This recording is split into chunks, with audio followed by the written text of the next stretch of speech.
They say love is blind, but they don't tell you that a mother's love isn't just blind. It's a weapon.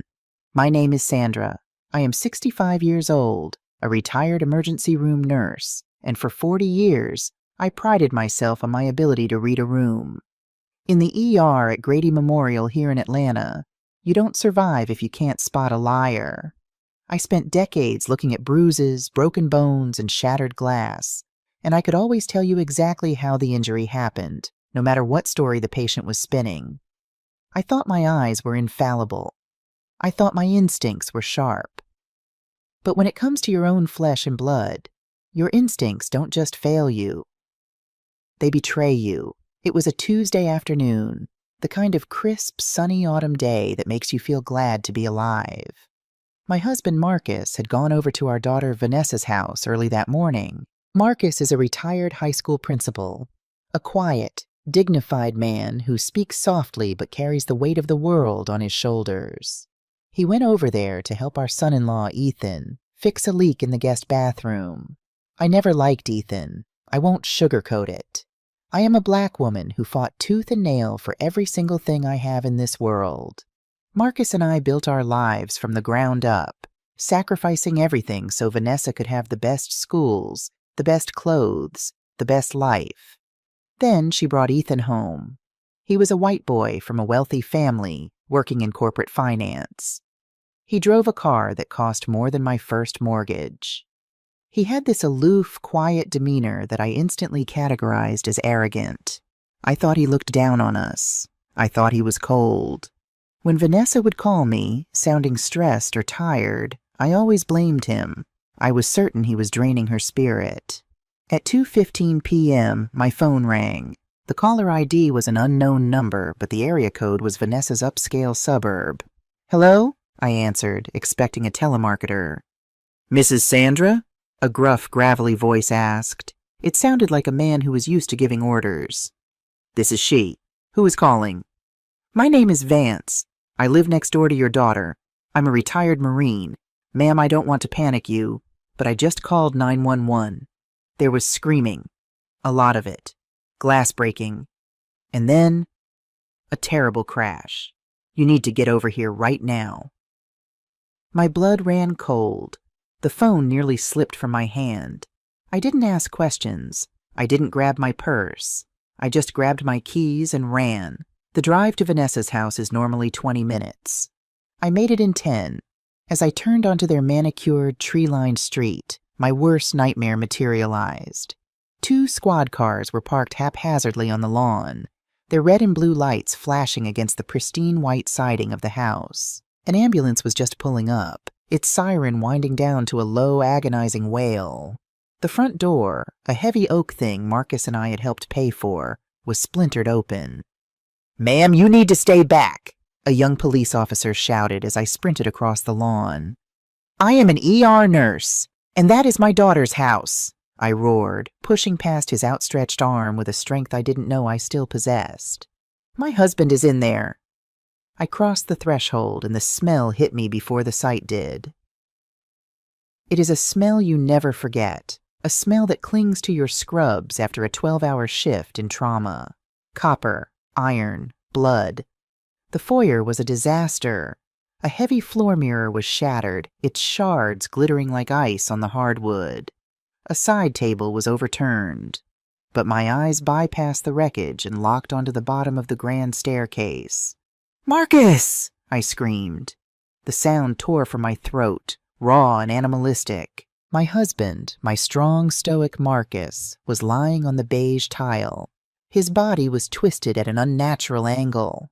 His eyes were closed, and a dark, spreading pool of crimson haloed his graying head.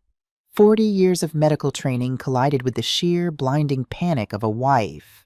I dropped to my knees beside him, sliding in his blood. My hands, trembling uncontrollably, found his neck. Pulse. Find the pulse, Sandra. It was there. Thready, weak, erratic, but there.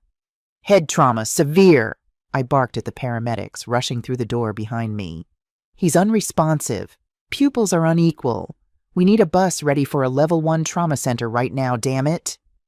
I was functioning on pure adrenaline, shouting medical codes, trying to keep my hands steady as they loaded the love of my life onto a backboard. It wasn't until they lifted him up, until the space on the floor was empty except for his blood, that I finally looked up at the top of the stairs. Vanessa was huddled in the corner of the second-floor landing. Her designer blouse was torn at the shoulder. Mascara ran in thick black rivers down her cheeks. She was shaking violently, her knees pulled to her chest, sobbing with a ragged, breathy sound that shattered whatever was left of my heart. "Nessa!" I cried out, trying to push past the officers to get to her. "Baby, I'm here. Mama's here. What happened? Who did this?"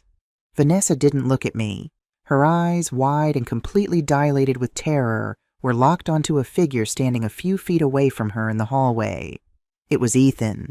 He was standing dead still, staring down at the blood on the foyer floor. His expensive dress shirt was ripped, the buttons missing. He was breathing heavily, his chest heaving.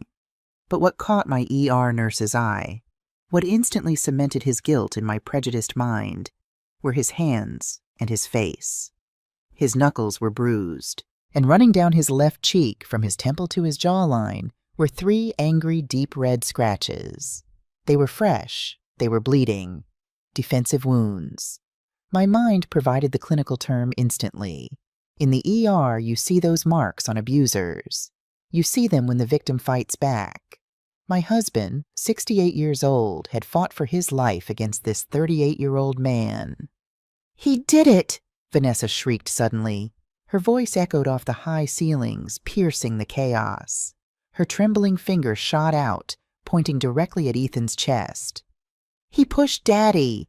He pushed him!" Ethan finally looked up. He didn't look angry. He looked completely, utterly hollowed out. He opened his mouth, staring at Vanessa, then down at me. "Sandra," he whispered, his voice cracking.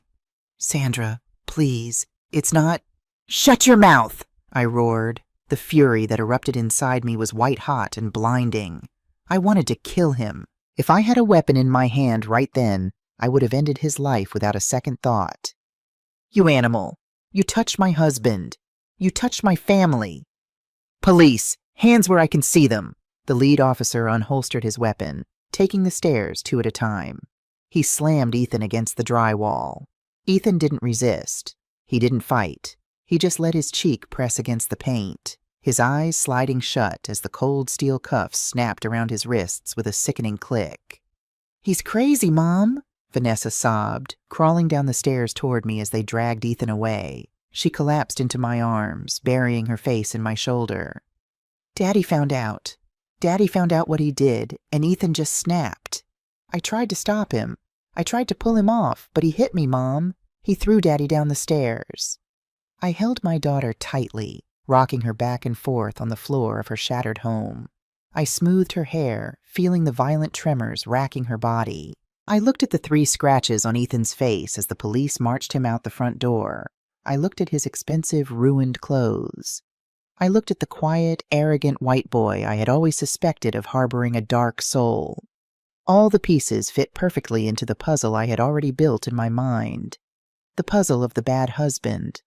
The puzzle of my innocent daughter. "I've got you, baby," I whispered fiercely into Vanessa's hair, my eyes locked on the pool of Marcus's blood. "He is going to pay. I swear to God I will take everything he has. I will bury him." I was so sure. I was so righteously, absolutely certain of the truth. I was an ER nurse. I knew how to read the wounds, but I didn't know that the monster wasn't the man being walked out in handcuffs. I didn't know that the monster was the crying woman I was holding in my arms. For 3 days, the rhythm of my life was dictated by the rhythmic, mechanical hiss and click of a ventilator. Marcus was in a medically induced coma in the neuro-ICU at Emory University Hospital. The doctors, my former colleagues, people I had trained with, spoke to me in the hushed, careful tones we reserve for families preparing for the worst. Subdural hematoma, cranial swelling. Every hour was a battle. I sat in that sterile, freezing room, holding my husband's limp, heavy hand, and let the ice settle into my veins. Grief is a paralyzing thing, but anger? Anger is a spectacular fuel. I wasn't going to just sit there and cry. I was going to dismantle the man who did this. I didn't call our usual family attorney. I needed a shark. I reached out to Eleanor Wright, a high-powered litigator known around Atlanta for tearing abusive spouses apart in court. Eleanor didn't deal in emotions. She dealt in paper trails, hard facts, and financial ruin. I walked into her sleek, glass-walled office in Midtown on a Thursday morning, leaving Vanessa asleep at my house. My daughter hadn't stopped shaking since the ambulance took her father away. "I want him ruined, Eleanor," I said, my voice steady, stripped of all tears. "Ethan is sitting in the county jail on an aggravated assault charge, but he's going to try to make bail. He's a corporate finance director. He has resources. I need you to file an emergency injunction. Freeze their joint accounts. Lock down the house." Eleanor, a striking woman in her 50s with sharp eyes and a sharper suit, steepled her fingers. "Sandra, to get an emergency freeze without his consent, we need to prove financial malfeasance or imminent flight. Do you have proof he's draining their assets?" "I know it in my gut," I insisted, leaning over her mahogany desk. "A year ago, Marcus and I liquidated a portion of our retirement to give them a $100,000 down payment for that house. Last month, Vanessa came to me crying, asking to borrow gas money. Gas money, Eleanor. A woman making 6 figures. He is bleeding her dry. Find the money, and you'll find his motive for trying to kill my husband." Eleanor nodded slowly, her expression unreadable. "Give me 48 hours. I'll get a judge to grant temporary discovery on their financials." I went back to the hospital. I bathed Marcus. I spoke to him. I waited for the trap to snap shut on Ethan. 2 days later, my phone buzzed. It was Eleanor. "Sandra," she said. She didn't offer a greeting. Her tone was completely flat. "You need to come to my office, right now." "Did you find it?" I asked, a surge of dark vindication rising in my chest. "Did you find what he stole?" There was a heavy pause on the line. "I found the money, Sandra. Just get here."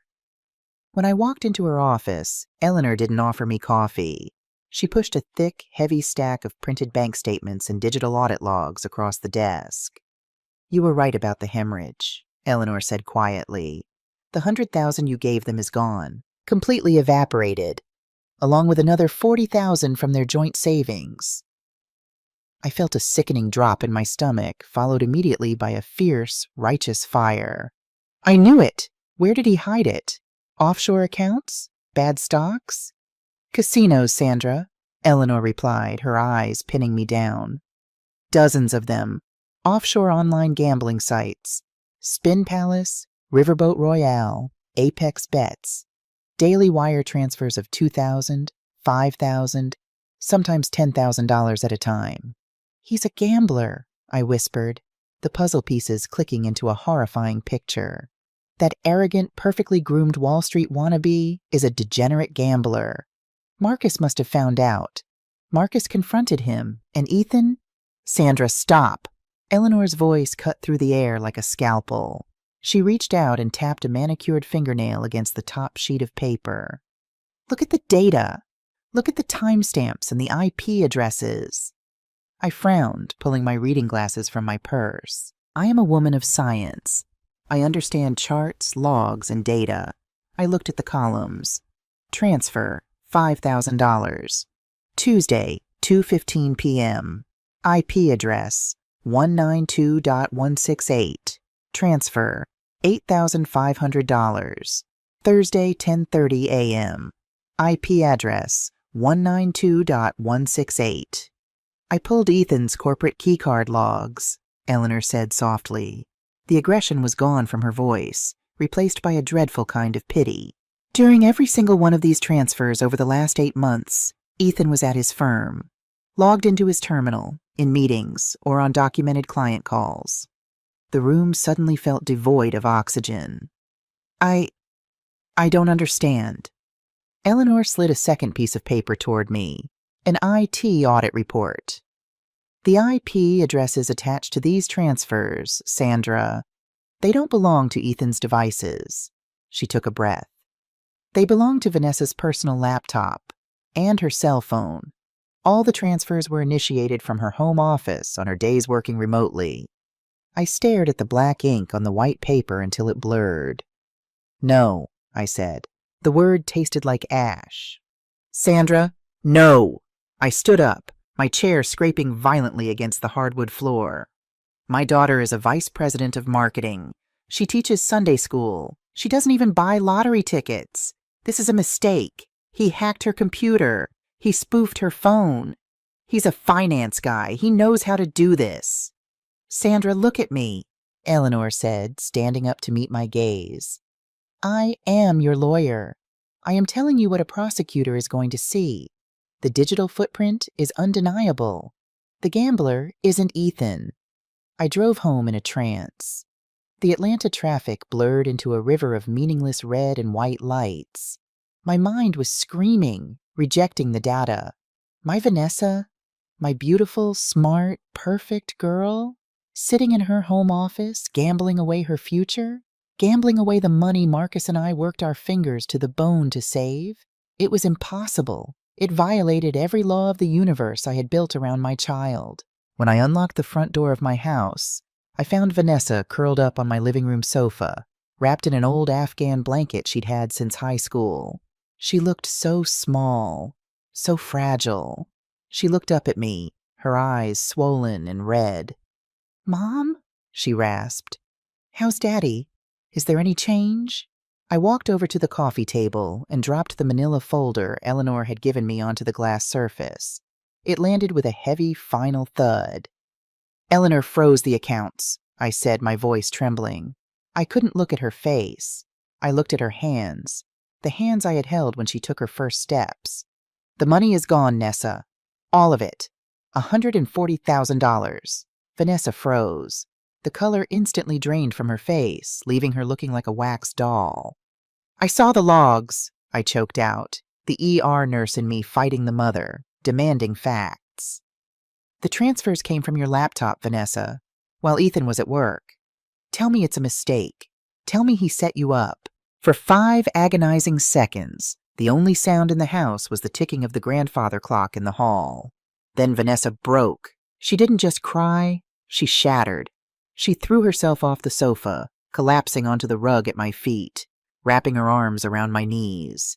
It was a guttural, wretched sound that tore straight through my soul.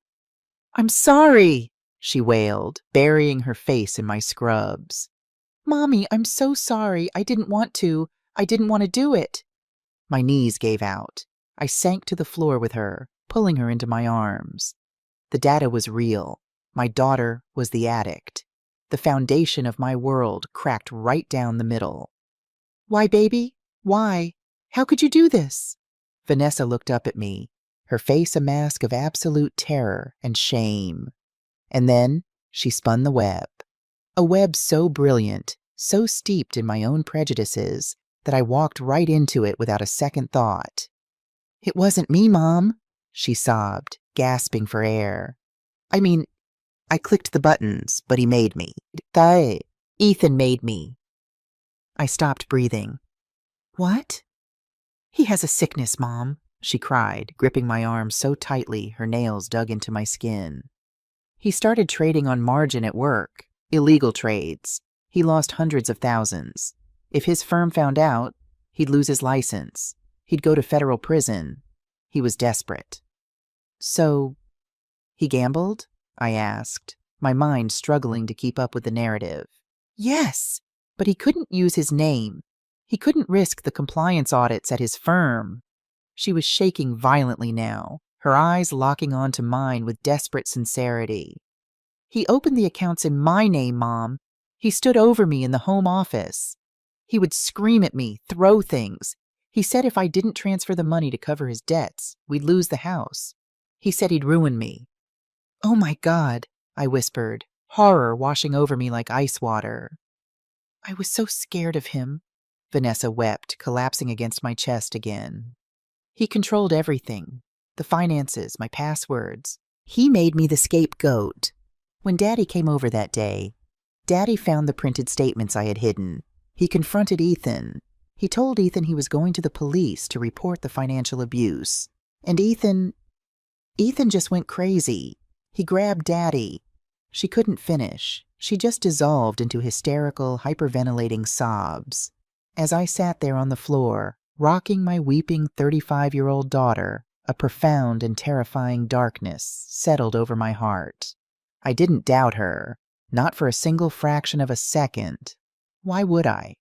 It made perfect sense. It validated every instinct, every prejudice, every dark suspicion I had ever harbored about that quiet, arrogant white man. He wasn't just a snob. He was a sociopath.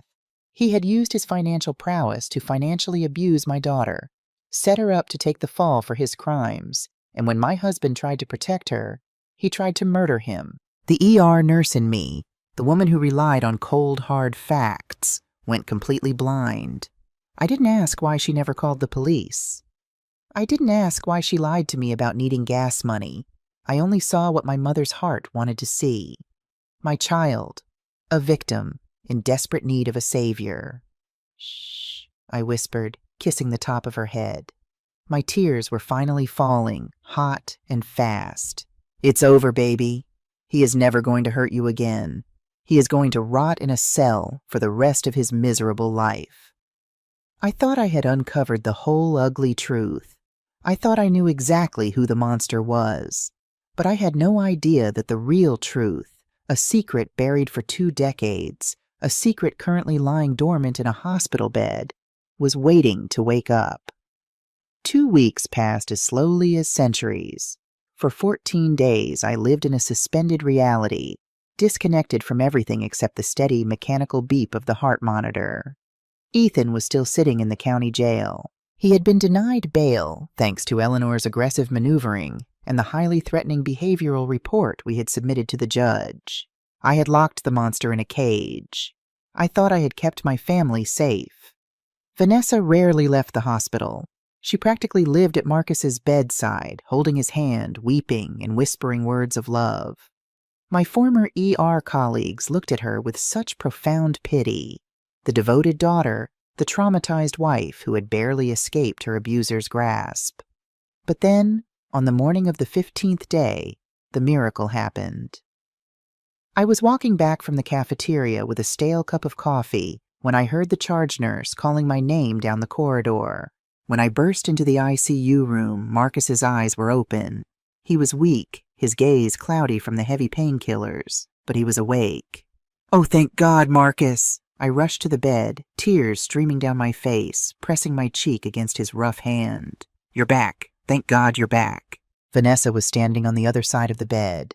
She leaned in, her hair brushing against his cheek. "Daddy," she whispered, her voice sweet but carrying a strange, frantic edge. "You're safe. It's all over. Ethan is in jail. The police took him away for what he did to you. You never have to be afraid of him again." I spent 40 years reading patients' faces. When Vanessa uttered the name Ethan, I expected to see relief or righteous anger in my husband's eyes. Instead, I saw absolute, unadulterated terror. Marcus's heart monitor spiked. Beep, beep, beep, beep. The piercing alarm echoed through the room. His eyes went wide with panic, and he wasn't looking at the door. He was staring dead at Vanessa. He tried to pull his hand out of her grip. His lips moved under the oxygen mask, fighting to form a word. "Shh, Daddy, it's okay," Vanessa said quickly, leaning heavier over him, pinning his arm to the sheets. "You're just confused from the trauma. You need to rest." "Nessa, step back," I ordered, my voice automatically shifting into charge nurse mode. "You're agitating him. His heart rate is skyrocketing." "Mom, I'm just trying to comfort him."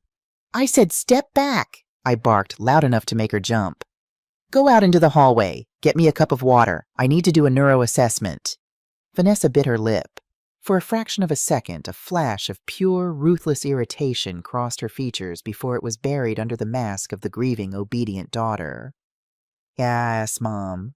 She turned and walked out, the click of her heels fading down the linoleum hall. The second the heavy door clicked shut, Marcus grabbed my hand. His grip was shockingly strong, almost painful. He pulled his oxygen mask down to his chin, his chest heaving as he gasped for air. "Sandra." His voice was a dry, scraping rasp, like dead leaves on pavement. Not him. Shh, Marcus, don't try to talk. The police handled it. He can't hurt us anymore. No. He tried to push himself up, tears welling in his aged eyes. Listen to me. Sandra, you have to listen. It wasn't Ethan. It was Vanessa. The room started to spin. Marcus, you're hallucinating. The doctor said the brain injury would scramble your memory. Vanessa told me everything. I saw the bank statements. Ethan was abusing her. He forced her to wire him $140,000 so he could gamble. $140,000? Marcus let out a bitter, choking laugh that turned into a cough. Oh, Sandra, you don't know anything. He's not the gambler. That boy, he was trying to save our family. I froze. Every argument, every piece of evidence I had used to convince myself shattered against the agonizing certainty in my husband's eyes. What do you mean? I whispered, my throat tight. I have a secret, Sandra. Marcus closed his eyes, a single tear tracking down his temple. A secret I've kept from you for 20 years. You remember my late brother Leon? Of course. Leon died in a car crash. No, Marcus interrupted, his voice trembling. Leon took his own life. He was drowning in illegal gambling debts. Bookies were threatening his family. But before he died, Leon left me a trust from the sale of his software shares. $1.5 million, Sandra. 1.5 million? My knees felt weak. My husband, the man who calculated every grocery bill, the man who drove the same beat-up Ford for 15 years to save for our daughter's college, was a millionaire? Why didn't you ever tell me? Because I was terrified, Marcus sobbed, bringing his hands up to his face. I saw what that money did to Leon. I was terrified it would ruin Vanessa. I hid it in a blind trust. I was going to leave it to her when we passed. He paused, fighting for breath. But then, 2 months ago, I found out the truth. She left her iPad at our house. I saw the betting apps. I saw the wire transfers. She is sick, Sandra. She has the exact same curse as Leon. Ethan didn't steal a dime. He drained his own personal savings. He even sold that sports car he loved so much, just to pay off her debts and hide her sickness from our judgment. My prejudices, the deep-seated resentment I had held against Ethan, suddenly turned into a razor-sharp blade slicing through my own heart. His coldness. It wasn't the arrogance of an elite white boy. It was pure exhaustion. He was drowning while trying to clean up the wreckage my daughter had created. What did you do, Marcus? I asked, my voice shaking. I called my lawyer, he whispered. I changed my will. I disinherited Vanessa completely. All $1.5 million was set to go to a gambling addiction charity. That day, the day I came over to fix the plumbing, Vanessa went snooping through my briefcase. She found the copy of the new will. Marcus squeezed his eyes shut as if reliving the horror. She lost her mind, Sandra. She wasn't our Vanessa anymore. She was a cornered animal. She screamed at me, tried to rip the will out of my hands. When I turned to walk down the stairs to call you, she pushed me. No! I backed away, clutching my aching chest. No, Vanessa wouldn't. She shoved me, Sandra, Marcus cried out, the sound tearing through the quiet IDCU. And when I fell, I saw Ethan sprint out of the kitchen. He tried to catch me, but he was too late. He yelled at her. He ran for the landline on the hall table to call 911, and Vanessa, she grabbed the heavy brass letter opener off the desk. The scratches, I muttered, remembering the 3 bloody lines on my son-in-law's face. Those weren't your defensive wounds. Ethan took that blade for me, Marcus said, his voice breaking. He fought her off to get the knife away from her, so she wouldn't do anything worse. He's a hero, Sandra, and you put him in a cage. I dropped to the cold hospital floor. The darkness rushed in, crushing everything I thought I knew. I, a proud ER nurse who prided herself on seeing the truth, had used my own 2 hands to shield a monster who shoved her own father down a flight of stairs. And worse, I had thrown the only man trying to protect my family straight to the wolves. "We have to fix this," I whispered, wiping my face. A new kind of strength, the strength of absolute devastating guilt and redemption, ignited in my veins. "I'm going to get him out of there." But right at that moment, the hospital door creaked open. Vanessa stood in the doorway, holding a plastic cup of water. She looked down at me on my knees, then over to Marcus, gasping on the bed. The fake innocent victim mask was completely gone from her face. Her eyes were cold, lifeless, and terrifyingly dark. "He told you, didn't he?" Vanessa asked. Her voice was flat, devoid of any human emotion, and I knew right then the real fight for justice hadn't even begun. The silence in the ICU room was suffocating. The only sound was the rhythmic hum of Marcus's ventilator and the erratic pounding of my own heart. Vanessa stood in the doorway, the plastic cup of water crushed in her grip. Her eyes, usually so expressive, were dead. They were the eyes of a shark that had just smelled blood in the water. "He told you, didn't he?" she repeated, stepping fully into the room. I didn't answer her as a mother. I answered her as an ER nurse who had dealt with violent psychotics, drug addicts, and abusers. I stood up, my knees trembling but my spine made of steel, and placed my body squarely between the hospital bed and my daughter. "Get out," I said. My voice wasn't loud, but it possessed a lethal calm. "Mom, he's confused," Vanessa tried, taking another step forward, her face twisting back into the mask of the victim.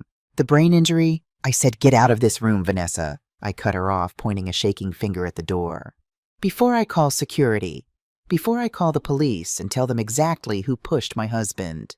The mask slipped. It didn't just slip, it shattered completely. Vanessa looked at me, then at her father, who was weeping silently behind his oxygen mask. She didn't scream. She didn't apologize. She simply dropped the crushed plastic cup onto the linoleum floor, turned on her heel, and walked away. The moment she was gone, I pulled out my cell phone. My hands were shaking so violently I could barely unlock the screen. I dialed Eleanor Wright.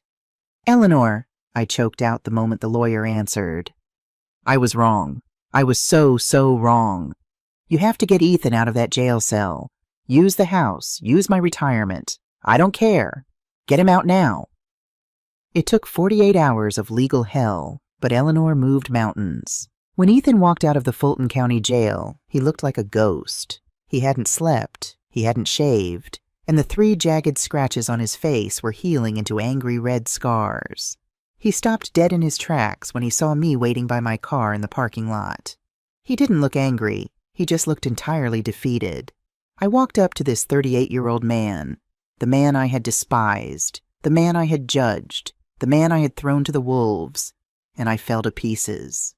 "Ethan," I sobbed, reaching out but stopping inches from his chest, feeling I didn't have the right to touch him. Marcus woke up. He told me everything. He told me about the money. He told me about the knife. Ethan closed his eyes, his shoulders slumping as if a 1,000-pound weight had been lifted off them. A ragged, tearing breath escaped his lips. "He's awake?" "He's awake and he's going to live," I wept. "Ethan, I am so sorry. I looked at you and I let my prejudice, my own ugly biases, blind me. I thought you were an arrogant, privileged boy looking down on us. I didn't see the man who was draining his own life to save my daughter. I didn't see the man who took a blade for my husband. Can you ever forgive a foolish old woman?" Ethan opened his eyes. They were swimming with tears. He didn't say a word. He just stepped forward and wrapped his arms around me.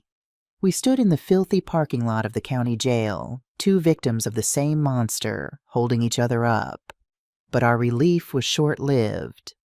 A cornered animal is the most dangerous kind, and Vanessa was backed into a corner. 2 days later, Ethan was staying in our guest room while we prepared to take Marcus's formal statement to the district attorney to drop the charges. We thought the nightmare was ending. At 3 a.m., my phone rang. It was Eleanor. "Sandra?" The lawyer's voice was tight, urgent. "Where is Ethan?" He's asleep in the guest room. Why? Wake him up. Tell him to pack a bag and get a toothbrush. The police are on their way to your house to revoke his bail. The blood drained from my head. What? On what grounds? Marcus is giving his statement tomorrow. Vanessa is in the emergency room at Northside Hospital, Eleanor said, delivering the fatal blow. She has a severe stab wound to her left forearm and bruising on her neck. She just gave a sworn statement to the police that Ethan broke his bail conditions, broke into her house, and attacked her to silence her before the trial. They are coming to arrest him for attempted murder.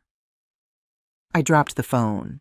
Twist 4. The desperate, brilliant, evil move. Vanessa knew that if Marcus testified, she would go to prison. But if Ethan was locked away for an entirely new, violent crime, Marcus's delayed, brain-injured testimony would look like a desperate father trying to cover for an abusive son-in-law. She had mutilated her own body to secure her lie. I watched through the front window as the red and blue lights pulled up to my curb for the second time in a month. I watched them put Ethan in handcuffs again. He didn't fight. He just looked at me with eyes completely devoid of hope. "I'll fix this," I swore to him through the screen door. "I am an ER nurse, Ethan. I will prove those wounds are self-inflicted.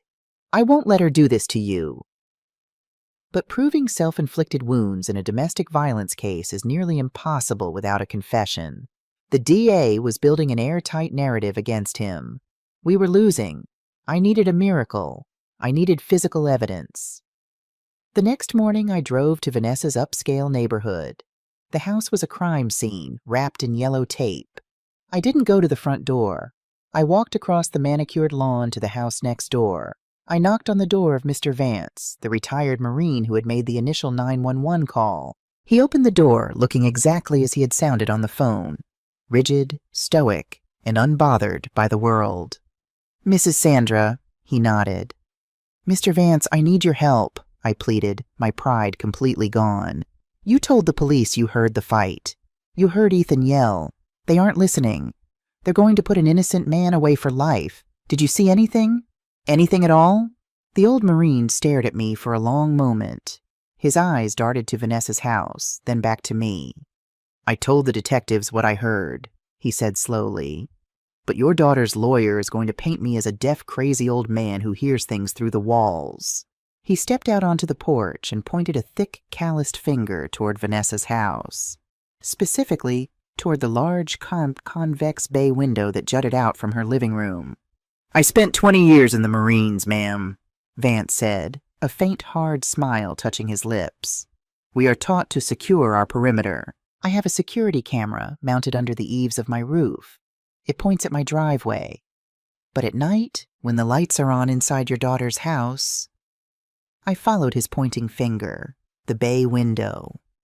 "That window," Vance continued softly, "acts like a giant, distorted mirror. The police never asked for my footage. They thought they had their guy. But I saved it." A jolt of electricity shot straight through my heart. 2 weeks later, we were in the Fulton County Courthouse for Ethan's bail revocation and preliminary hearing. Vanessa sat at the prosecution's table, her arm in a dramatic white sling, looking pale and tragically beautiful. She refused to look at me or Marcus, who was sitting beside me in a wheelchair. Her high-priced defense lawyer, paid for by the money she had siphoned from my retirement, was putting on a show. He was currently cross-examining Mr. Vance, trying to destroy his credibility.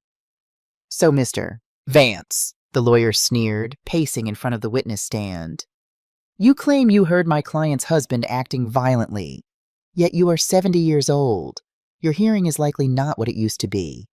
Isn't it true you're just a nosy neighbor projecting your own narrative onto a chaotic situation? You didn't actually see Ethan push Mr. Marcus, did you?" Mr. Vance leaned into the microphone. He looked entirely, utterly unfazed. "No, counselor, I didn't see it with my own eyes." The lawyer smiled triumphantly at the judge. "No further questions. However," Vance added, his voice booming through the courtroom, "my security camera saw it, and it saw a hell of a lot more." The courtroom went dead silent. Vanessa's lawyer froze. Vanessa physically jolted in her chair. Eleanor Wright, Our shark of a lawyer stood up smoothly. Your Honor, the defense would like to enter Exhibit 34B into evidence, digital media provided by the witness. Despite the frantic, sweaty objections from Vanessa's lawyer, the judge allowed it. The large monitors in the courtroom flickered to life. The footage was grainy, shot in black and white infrared. It clearly showed Vance's driveway. But there, taking up the upper left quadrant of the screen, was the reflection in Vanessa's convex bay window. It was like looking into a fishbowl, distorted but undeniably clear. We watched the silent, ghostly play unfold. We saw Marcus, his reflection warped but recognizable, backing away. We saw Vanessa, her face a mask of pure, demonic rage, waving a piece of paper, the will. Then, the moment that made the entire gallery gasp. We watched Vanessa lunge forward, planting both hands on her father's chest, and shove him violently backward. Marcus's reflection disappeared as he plummeted down the unseen stairs. But the video didn't end. We watched Ethan sprint into the frame. We watched him run toward the wall to grab the telephone. We watched Vanessa dart off screen to the kitchen, only to return a second later. Even in the grainy infrared, the flash of the brass letter opener in her hand was blindingly obvious. We watched my daughter raise the blade. We watched Ethan throw his body in front of her, raising his arm to block the strike aimed at his throat. We watched him take the blade to his face to disarm her. The screen went black. The silence in the courtroom was absolute. It was heavier than gravity. I turned my head slowly to look at the prosecution table. Vanessa's lawyer had backed away from her as if she were made of radioactive material. Vanessa herself was staring at the black screen. The color had drained from her face, leaving her looking like a corpse. She began to shake.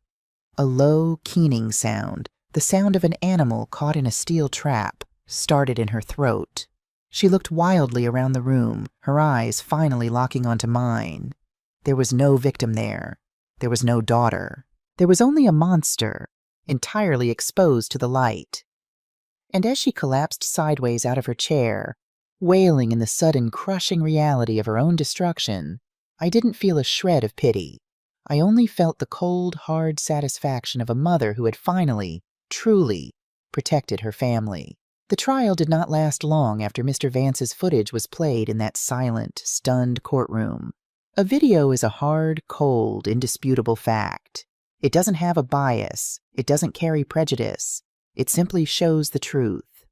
And the truth was that my daughter was not a victim.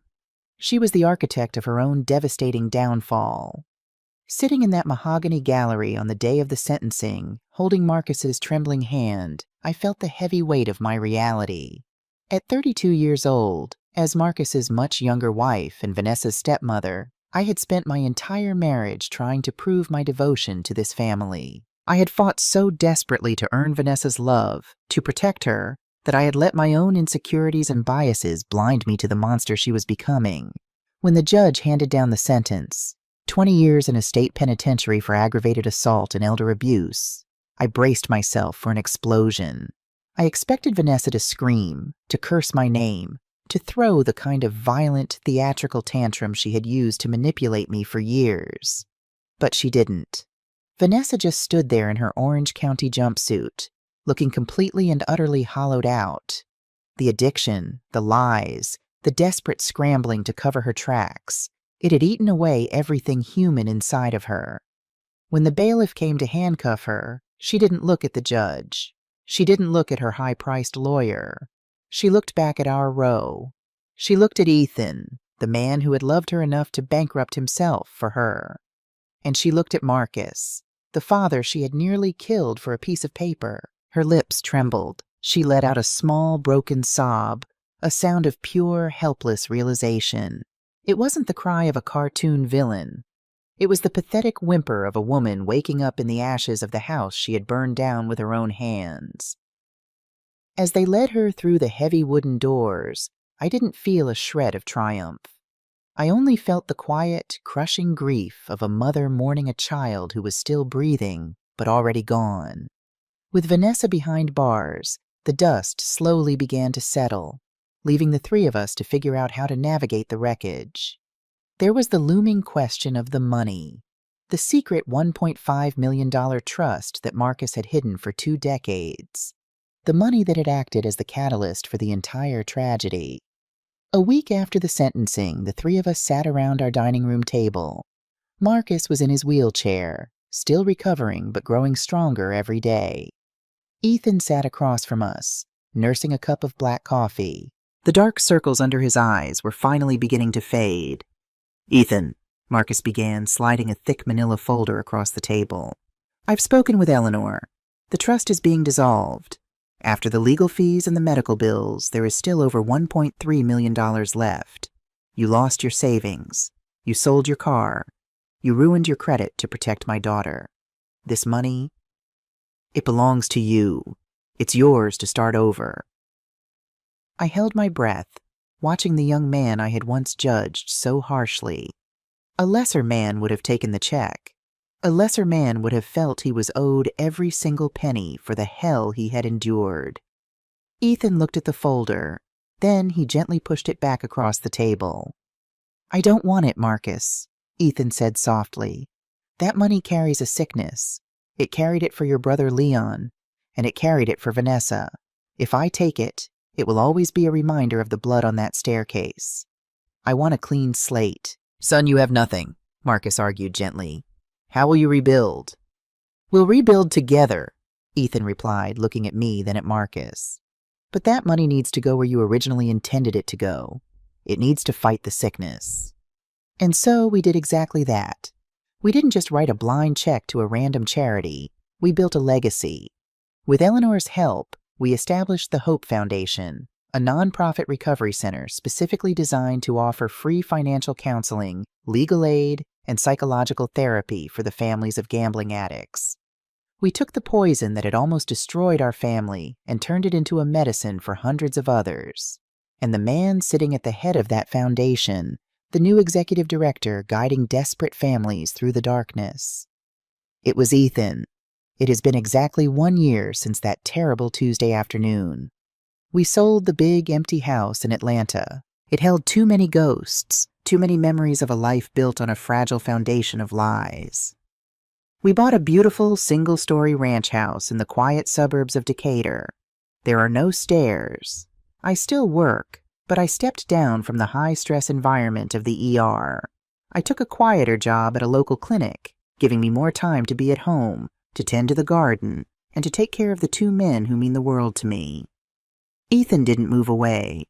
When we bought the new house, we made sure it had a detached guest cottage in the back. He lives there now. We share dinners every Sunday. We sit on the back porch and watch the fireflies in the Georgia heat. We don't talk about Vanessa much. The wound is still there, a dull ache that I know will never completely fade, but it no longer defines us. Last Sunday, as the sun was setting, Ethan was helping Marcus adjust the wheels on his chair. I stood at the kitchen sink, watching them through the window. I watched Ethan laugh at a joke Marcus made. I watched the ease between them, the profound, unspoken respect forged in the fires of absolute tragedy. I used to think my instincts were infallible. I used to think I knew exactly what a monster looked like. But life has a funny way of humbling you. I had to lose the daughter I thought I knew to find the son I never knew I had. We are broken, yes, but like a bone that has been properly reset, we have healed stronger where the fractures used to be. We are safe. We are together. And finally, after all the lies and the secrets, we are living in the truth.